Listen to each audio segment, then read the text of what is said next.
Hello everyone, it's Joel Davis with United Medical Transportation Providers Group, and you are thebroker.com, helping you to build a highly effective and highly profitable broker business. As promised, I made sure to allocate time to make this video so we can cover a host of different topics. I want to talk about different valuations within your business, marketing, vehicles, a lot of different things I want to cover. Had a great meeting earlier this afternoon with my financial advisors. Wanted to move in some different directions. There's going to be a lot of buying opportunities coming up. For those of you who have cash on the side, definitely feel free to shoot me some emails. I'll definitely give you some insight.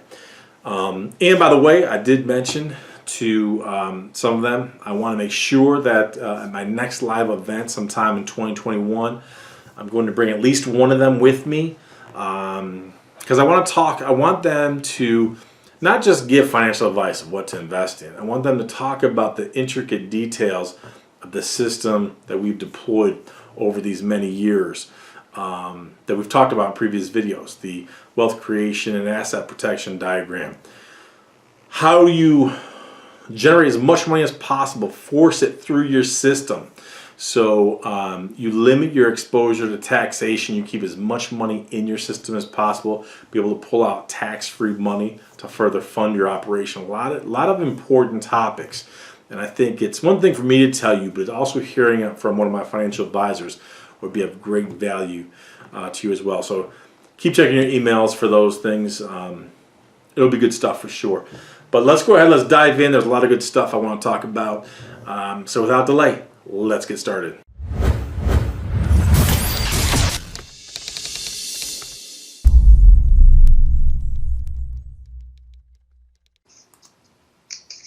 Hello? Yes, I'd like to file a complaint. You again, sir? That's me again. Jeez, you complain so much. Tell me. Who did we drop now? Your uncle? I know, right? What'd you think? What'd you think of the marketing material? Everything looks awesome. I just haven't had a chance to reply to you, but everything looks great.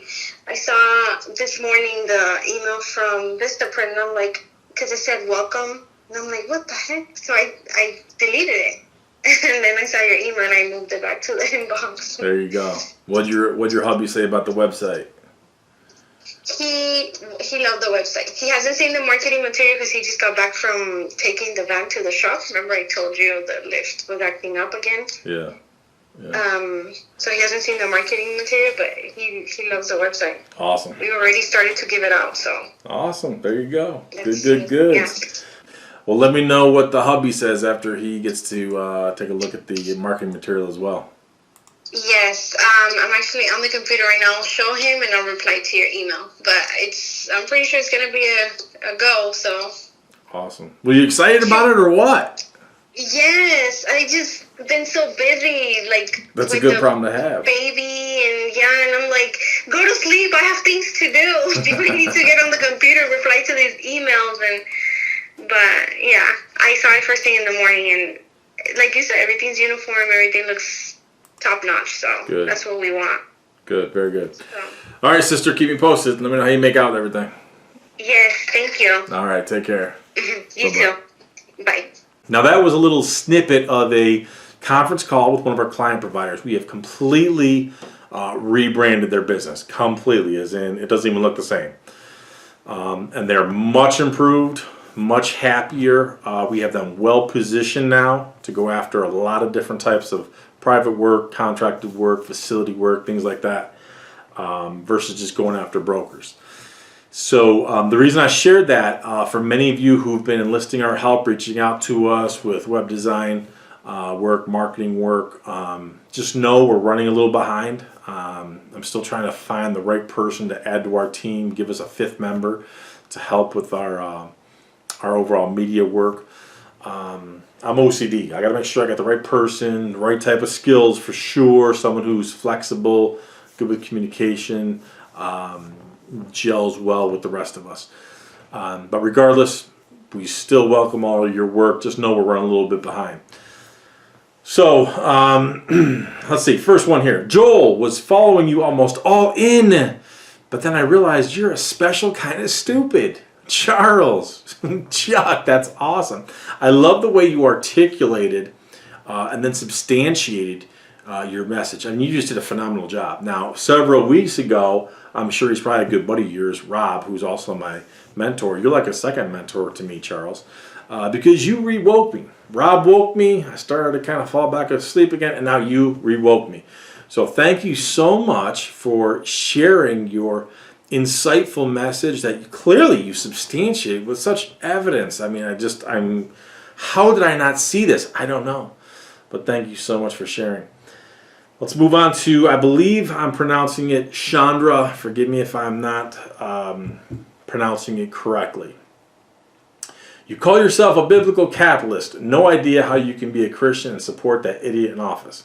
Well, I'll turn the same thing on you. I'll have no idea how you call yourself a Christian or any other faith and support the sleeping dementia patient that can't string 3 sentences together and is supposedly our president-elect.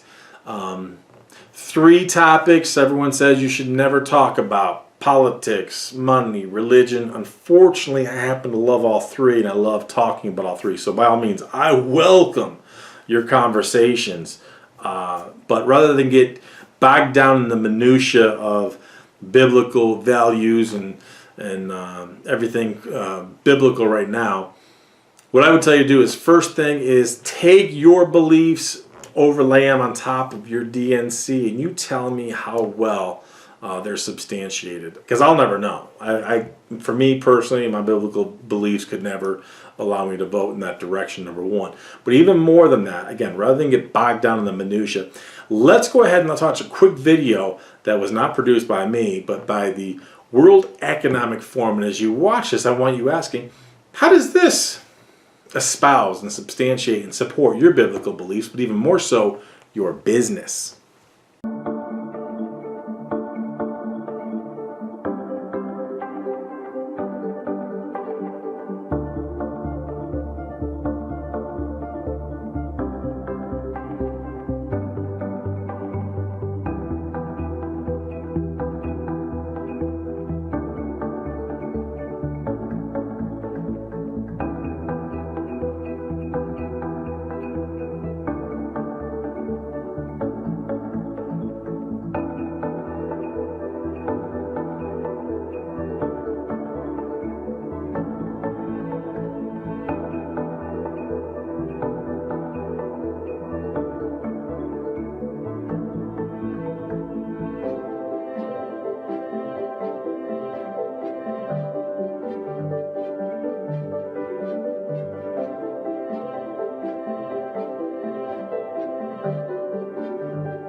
Now, after watching that, knowing that we're in 2021, in 9 years, that's their vision. You'll own nothing. You'll rent everything, and you'll be happy. How does that support your biblical values? Where you're supposed to leave an inheritance for your children's children. Well, how do you do that if you don't own anything? How do you even build a business? They specifically say you're not going to own anything. I mean, how you watch that video and say, yeah, I espouse the sleeping dementia patient because this is the direction he's going to move us in. Oh, you don't think so? It's called the Great Reset for a reason. He talked about it in some of his speeches, if you want to call him that. Your boy, who's your guy from Canada? Justin Trudeau just came out and said, hey, now's the time. Going through the pandemic. Now's the time for a great reset. The good news is this. There's one man standing in the gap who is not going to allow that to happen, and that is that businessman in office who is going to be reelected. Thank God. Let's see here. Keep making more videos. They're like my fireside chat. I learned so much in many different ways. You have a gift. Thank you, Gloria. I really appreciate that. Fireside chat, that's old school. Some of our client providers, I told her, I said, I love when a plan comes together. We executed our plan perfectly. I said, name the show. They're so young they couldn't even name it. They had to go Google it to find out the A-Team. And if you don't know anything about the A-Team, come on. I love it when a plan comes together. The A-Team, old school. Gloria, thank you so much for your email. I appreciate it. Good morning, Joel. Good morning, Mr. Joel. I'm sorry to ask you that since I've received all my documents to operate, I've tried to reach some banks to see if they could finance me to get my wheelchair minivan so I can start my business. It looks like it's impossible to get. Can you give me some advice, please? Yes! Please, go back and watch all my videos. Why even contact me if you haven't watched all those other videos? If you did, you know you do not want to start your company with a minivan. Now, I'm glad you want to get a wheelchair minivan, but you have got to be about increased capacity. Bottom line, you've got to be able to do more with less. As I tell everybody, your first 3 or 4 vehicles when you're starting your business, they are the most important ones because you want to get at least 4 or 5 years out of them, and they're going to be the foundation, the nucleus for building your business. You've got to be able to do more with less. A minivan, A, is more one-dimensional, okay? If it's stretcher accessible, you can't have wheelchairs in there and vice versa. Painfully limited. So that clearly affects your logistics. And so if it affects your logistics, affects your capacity, guess what? That means you have to get more vehicles, which further increase labor costs, insurance costs, maintenance costs, fuel costs, et cetera, et cetera, et cetera, et cetera. One of our client providers, newer, has 3 vehicles. One of them got rear-ended, losing it for a little bit while it's in for repairs. Had that vehicle been a minivan, that thing would have been totaled. So he had 3 vehicles. Think about it. He gets in one. He gets rear-ended. Car drives through a stop sign or a red light, one or the other. Rear-ends his full-size van. Had that been a minivan, it would have been totaled. But he's lost, while the vehicle's in the shop, 33% of his capacity. That's a big hit. That affects his daily operation for sure. But again, fortunately, he had a full-size van. He'll get the vehicle back in a week or 2. But again, if it's a minivan, minivans are not made for commercial use. I'm going to give you my disclaimer again. It's not that I'm against minivans. There's a place for it, especially if you're going to be doing some distance work. I get all that. But in the early stages of your business, no, I strongly encourage you, focus on full-size vehicles that are going to give you the increased capacity. You've got to put yourself in a position where you do more with less. And answering your question about finances, I don't know enough about your finances to speculate. Going through traditional banks, it's almost like dead now. There's so many other opportunities online to get funding and resources. I would definitely encourage you to pursue some of the online sources. Let's see. Okay, Don said this one is a UMTPG member. Hello, Joel. My name is Robert. I was wondering if you could help me with a letter of proposal for me offering my services to facilities. I believe this might help secure work for my business during times like this. The business is doing okay, but I need more. Well, that's great. If you're a UMTPG member and you've either attended one of my live events, worked one-on-one with me, or you've studied my DVDs, then we will draft letters of support and endorsement for your business.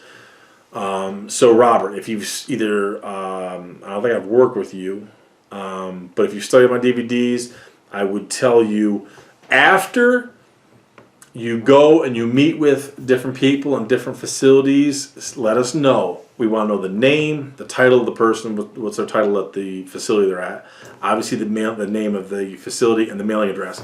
We will send letters on your behalf. People love it. We do it every single day, every single week. People absolutely love it because I'm not sure where you're located, but when they get a letter from the United Medical Transportation Providers Group and our letterhead, a copy of a certification that you've studied the material, you have all the training and knowledge that we impart, it's a big boost. It really helps a lot of people out.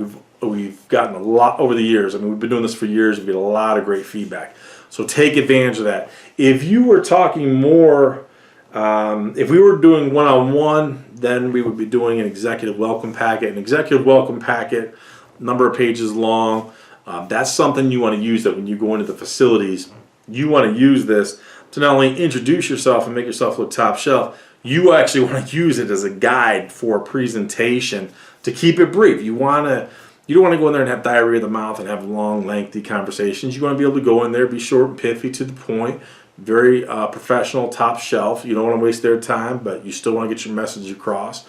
So that's something that the executive welcome packet is very valuable. So those are two different things. So I'm not sure if you were kind of leaning more towards the executive welcome packet. That's something we do only for the people we work on one-on-one with. But the letters of endorsement, again, if we work with you one-on-one, if you've studied the DVDs, if you've attended one of our live events, and you're an active member, we will send out these letters. But it's got to be for people that you've personally met with. If it's not, that's like getting junk mail. It's a waste of our time, waste of their time. They're going to get it. They're not going to recognize it. They're just going to throw it away. It's going to be we want it to be people that you've sat down, met with, shaken their hand. You introduce yourself. They know who you are. So now after your meeting, a couple days later, they get a letter of endorsement saying, "Hey, Robert, he's been skilled, studied this, passed our certification." I mean, that's a big boost for you. A couple of questions we had recently about the value of social media.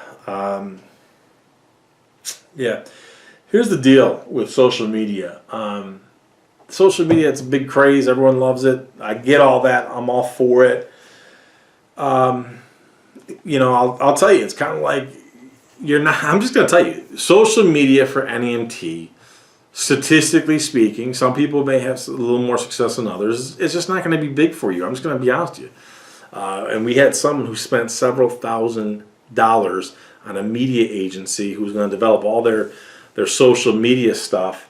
I'm just going to be honest with you. Social media it's not going to be a converter for you. I get it. If you're a millennial and you're looking for the social media influencers, that's a whole different realm, whole different arena, whole different ball game. For a centralized business that you're going to own and operate, I certainly wouldn't spend thousands of dollars.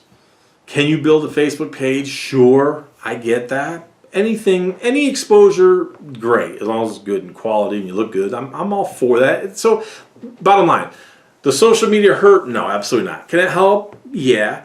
But if you're going to rely on it, not even close. I mean, you're talking like, you're going to get 1,000 views and you'll get one that'll convert to a trip. Okay?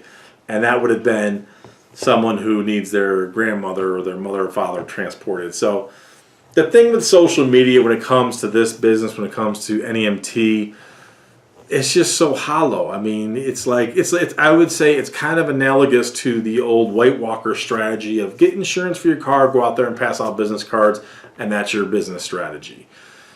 Similar with social media. You're going to get all the likes, you're going to get all your friends to like it, they're going to like it, you're going to feel warm and fuzzy, you're going to see the thumbs up, but then what? Nothing's going to convert. Especially if you had thousands of dollars, invest that into your website, quality marketing materials that you're going to literally be using for personal promotions and direct engagements. Again, there's nothing wrong with social media. I'm not against it. It's not going to be a big converter for you. Bottom line. Your relationships, your direct connections, your personal promotions, your relationship, that's what's going to lead to sustainable business. Bottom line. This is a big one I want to talk about. If you watch some of the previous videos, I talked about one of my client providers who paid his first driver $17 per hour. That's probably the record I've seen so far. I'm almost positive. I don't think I've seen anything at $17 an hour. So he takes the cake. He's paying his first driver $17 an hour. And no sooner did I post that video, he hired a second person. at $16 an hour, which is still too high. Okay, go back and watch that video. You know, if you're paying a driver $17 an hour, that's really paying like $23, $24 an hour bottom line when you factor in all your FICA, payroll, matching taxes, workers' comp, all that kind of good stuff. It's not sustainable. Now he technically, this provider at least has a fighting chance to pull it off because he's heavily invested into wheelchair trips. So he's getting a larger ROI, larger degree of revenue. But it's still painfully dangerous because if there's any gaps throughout the course of the day where this driver is still on the clock and not performing trips, I mean, it's a big hit. And no sooner do I turn around, he hires another guy at $16 an hour. And we've talked about it, and his plans for the future are to have his other drivers at $15 an hour. Now, here's the thing about this guy. And this is important of why I'm sharing this story. Again, this guy, he knows I love him. This guy is so nice. He's so nice. I'm more of an a-hole, and he's so nice. I just want to hold him and rock him to sleep. He's just a nice guy. I'll give you a case in point. And this is a killer. This is a killer for me. He's way overpaying for insurance. Way overpaying for insurance.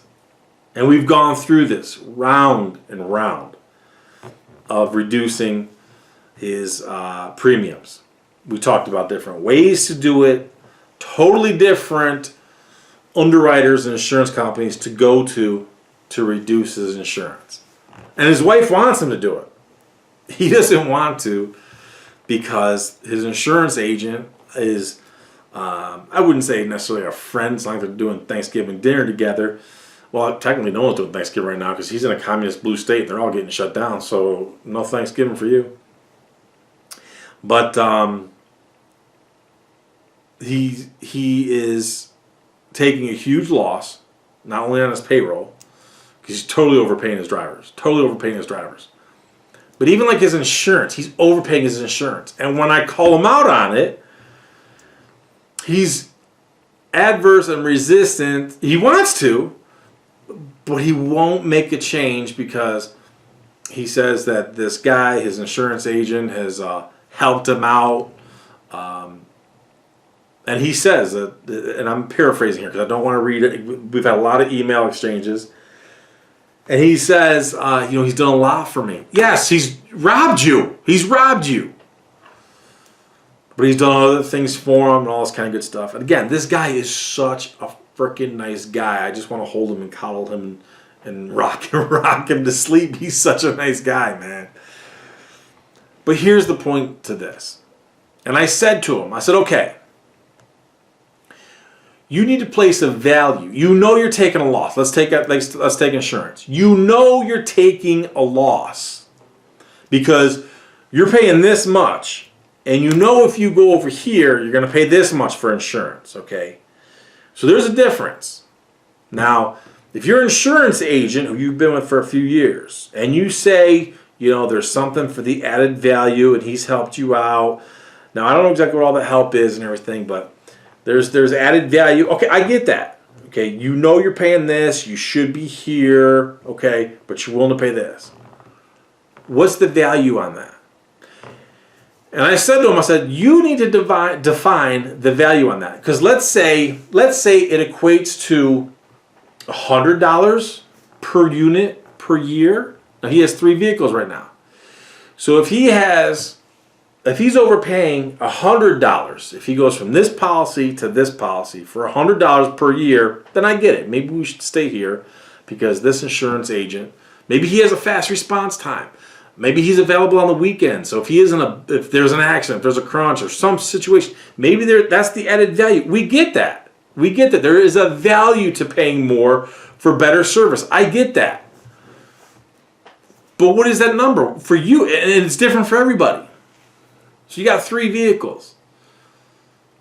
Let's say it's $100. You're willing to pay $100 more per unit as compared to where you should be. Okay, so you're going to save $300 a year. Okay.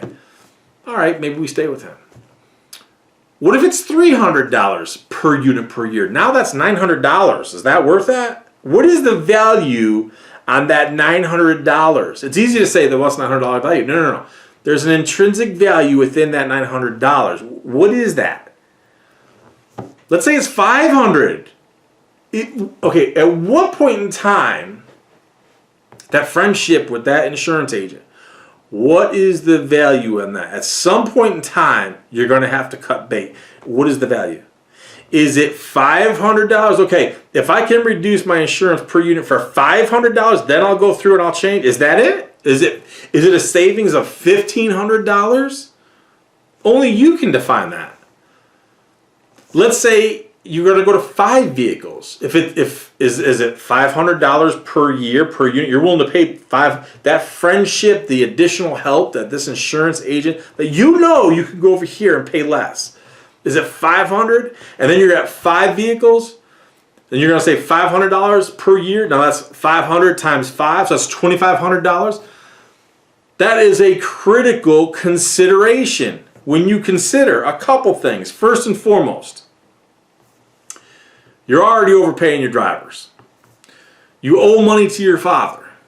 And again, I'm never going to mention this guy's name. I'm never going to mention where he lives, the name of his business or anything, because I'm not going to put his information out there like that. But I'm trying to set the stage for you to clearly understand, because many of you are in similar situations. You borrow money from friends, family, or other. You put yourself out. You get involved into agreements, deals that are not advantageous to you, and you think that someone is an advocate for you, and they're not. Just because they're just because someone is friendly with you does not make them your friend. You could be friendly, but just because you're friendly doesn't make them your friend. Bottom line.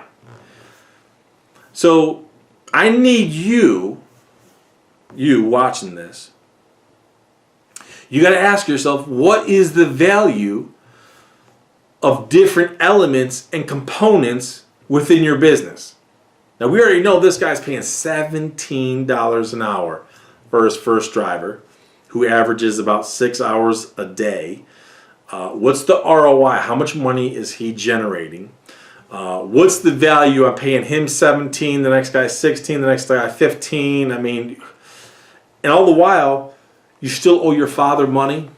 Your drivers, you could argue, are probably making more money than you are because you still owe your father money. You're not saving money. You're not stacking chips for investment, retirement. So what's the value on helping your employees more than yourself? And I get it. Look, I was in a situation when I started my company, I wasn't making any money. My drivers were getting paid. I wasn't making money. I get that. But now when you compound that with an added layer of something like this insurance, where you know you're paying this and you should be paying this, but we got to determine what's the value of that. What's the added value and how much are you willing to pay? And what is that breaking point?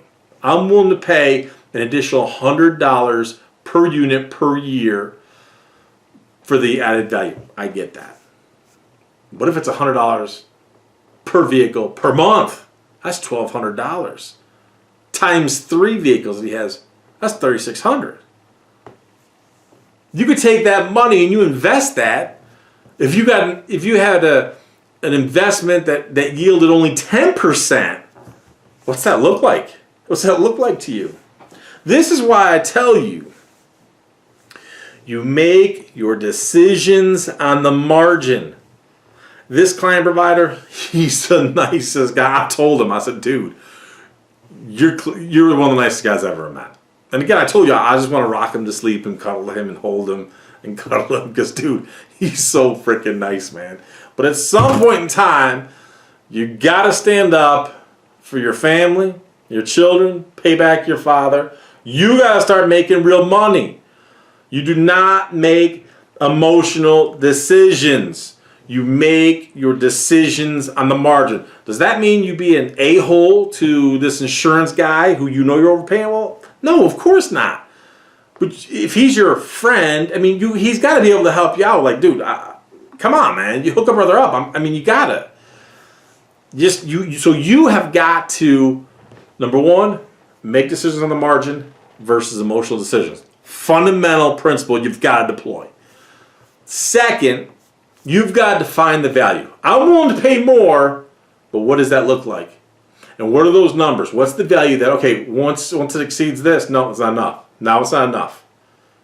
And those things, those numbers, those values, they could change. You got 3 vehicles. What happens if you have 6? Let's say are you willing to pay, what, $500 a year more per unit? And now you got 6? That's $3,000? That $3,000 will go a lot as an investment for your family and your kids in your account, not his.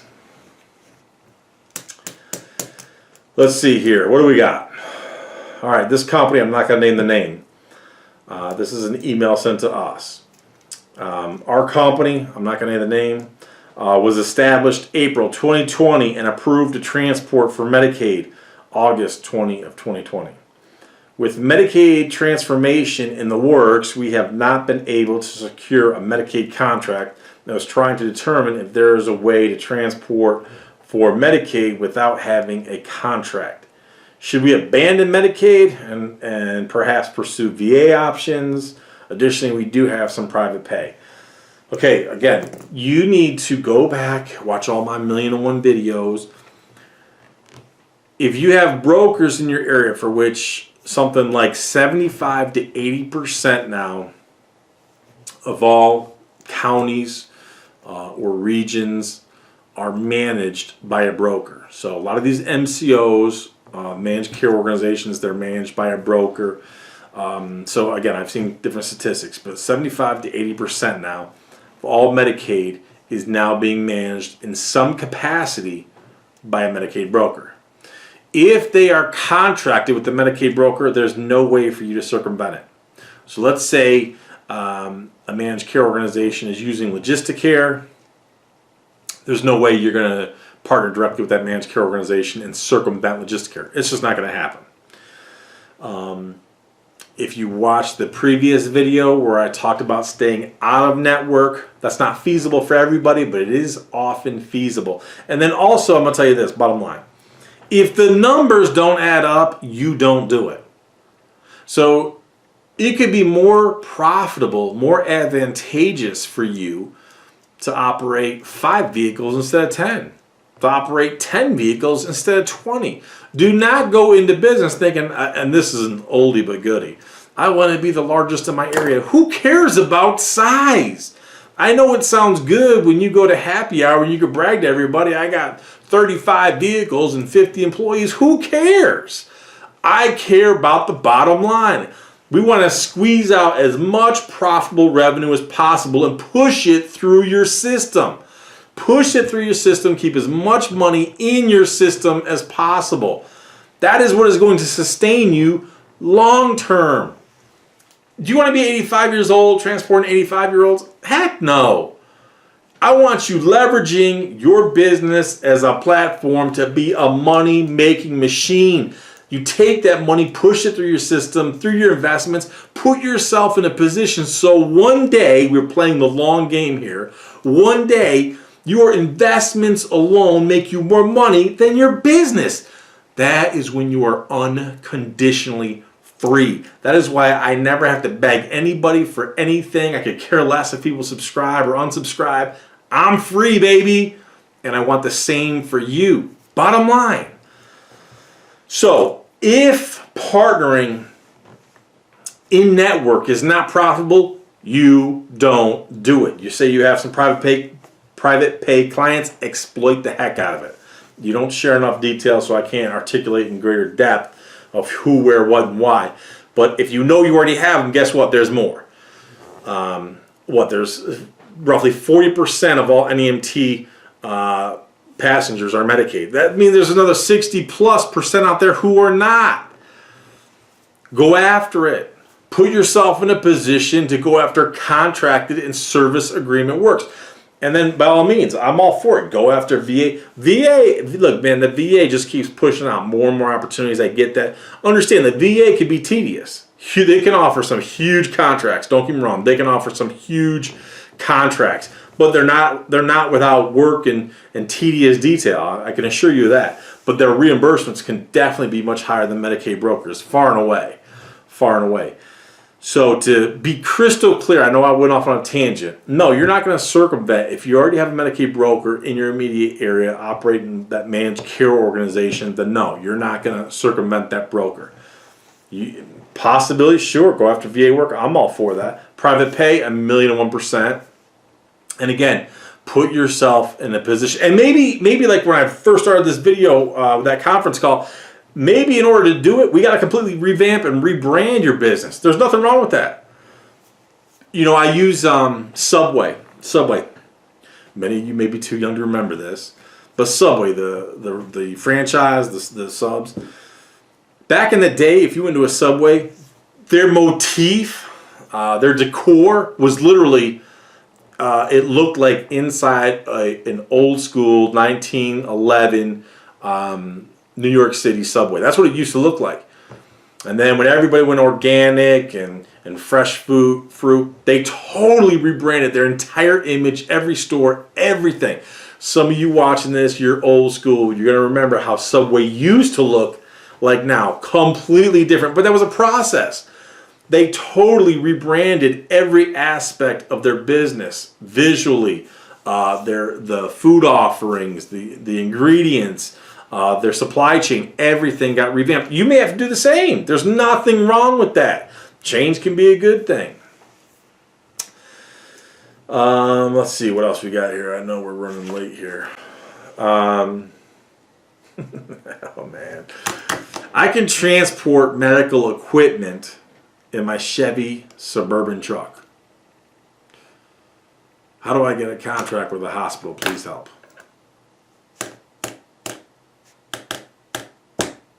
I can transport medical equipment in my Chevy Suburban truck. How do I get a contract with the hospital? Please help. I ain't even going near that. Ain't even going near it. Good morning, Joel. Can I have somebody on the phone, please? No. No. No. Look, man, I know a lot of people get frustrated because a lot of times you call us, we don't answer the phone all the time, but my people are busy, they're working. We have 1,000,001 different projects we're working on constantly. I need them being productive to good use. First of all, I'm not getting on the phone with you. If I only get on the phone, even then, I don't even get on the phone with a lot of my people who I do one-on-one with. I'm not going to get on the phone with you. All those days of free consultation, man, those stopped 15 years ago, man. I'm long since done with that nonsense.